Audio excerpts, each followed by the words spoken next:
ইউক্রেনের ক্ষেপণাস্ত্র হামলায় রাশিয়ার বেলগোরোদে অন্তত ১৩ জন নিহত হয়েছে।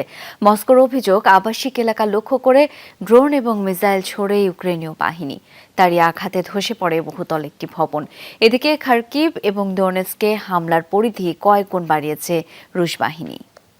শিয়া বাটার, অ্যালোভেরা ও ভিটামিন ই সমৃদ্ধ লিলি বিউটি সোপ। ইউক্রেনের ক্ষেপণাস্ত্র হামলার পর ধসে পড়ে বেলগোরোদের এই বহুতল ভবন।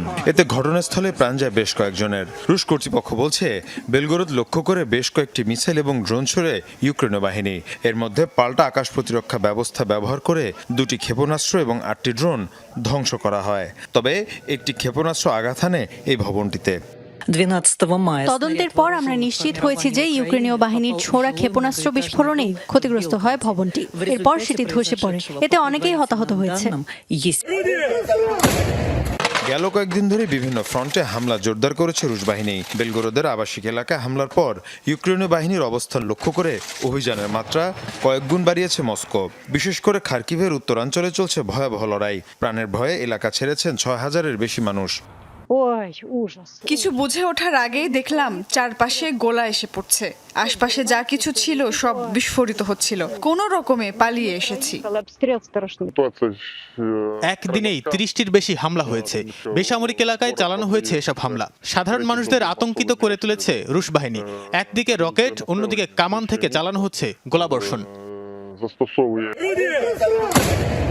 এদিকে নতুন করে ইউক্রেনের আরও 9টি গ্রাম দখলে নিয়েছে রুশ বাহিনী। এসব এলাকার 30টির বেশি স্থানে চলছে দুপক্ষে তুমুল লড়াই।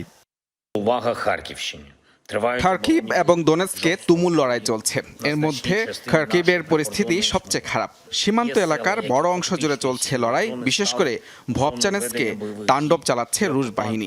আমাদের সেনারাও সেখানে লড়ছেন বীরের মতো।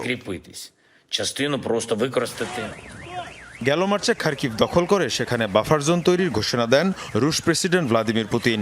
ইউক্রেনের হামলা থেকে রুশ অঞ্চলকে রক্ষায় ওই ঘোষণা দেন তিনি। মীর মুশফিকা হাসান, যমুনা নিউজ।